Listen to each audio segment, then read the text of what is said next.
আজ কিন্তু আমি সকাল সকাল আমার কাজে বসে গিয়েছিলাম।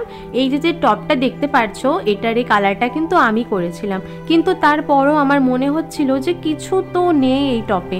তারপর আমি ভাবলাম যে আমি যদি এই টপে কিছু আঁকিঝুঁকি করে দিই তাহলে কিন্তু জিনিসটা আরও বেশি সুন্দর লাগবে। যেহেতু আমি কিন্তু আমার এই টপটা আমার বারান্দাতেই রেখে দেব, সেই জন্য আমি আরও সুন্দর করে আঁকার চেষ্টা করছিলাম।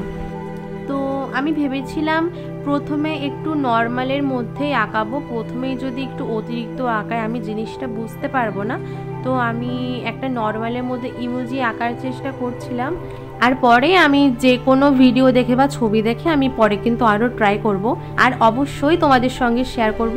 তো দেখো আমার কিন্তু ইমোজির চোখ আঁকা হয়ে গেছে। তো যেহেতু আমার ফোনের স্টোরেজ ফুল হয়ে গেছিলো, আমার বারবার উঠে কিন্তু ভিডিওটা আবার অন করতে হচ্ছিল। এইভাবেই বারবার উঠে উঠে আমি ভিডিওটা কন্টিনিউ করেছি। এবং তারপর আমি ভাবলাম যে আমি উপরে ছোট করে একটু হেয়ারটা করার চেষ্টা করি, যেটাকে লক্স বলি আমরা মেয়েরা। তো তারপর আমি লক্সটা দিয়ে আমি নোজটা এঁকে তারপর আমি লিপটা আঁকছিলাম। তো সব কিছু করার পর এটা হচ্ছে আমার টপের ফাইনাল লুক। কেমন লাগছে তোমরা বলো। আমার কিন্তু খুব পছন্দ হয়েছে, বারান্দার জন্য একদম সুন্দর হয়েছে। চোখের সামনে নিজে হাতের করা জিনিস দেখার কিন্তু একটা মজাটাই আলাদা। তো সেম প্রসেসে আমি কিন্তু 3টে টপ রেডি করে ফেলেছিলাম আরও।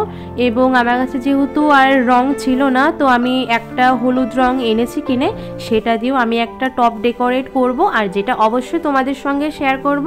তো আজকে এই অবধি, দেখা হচ্ছে আমার পরের মিনি ব্লগে।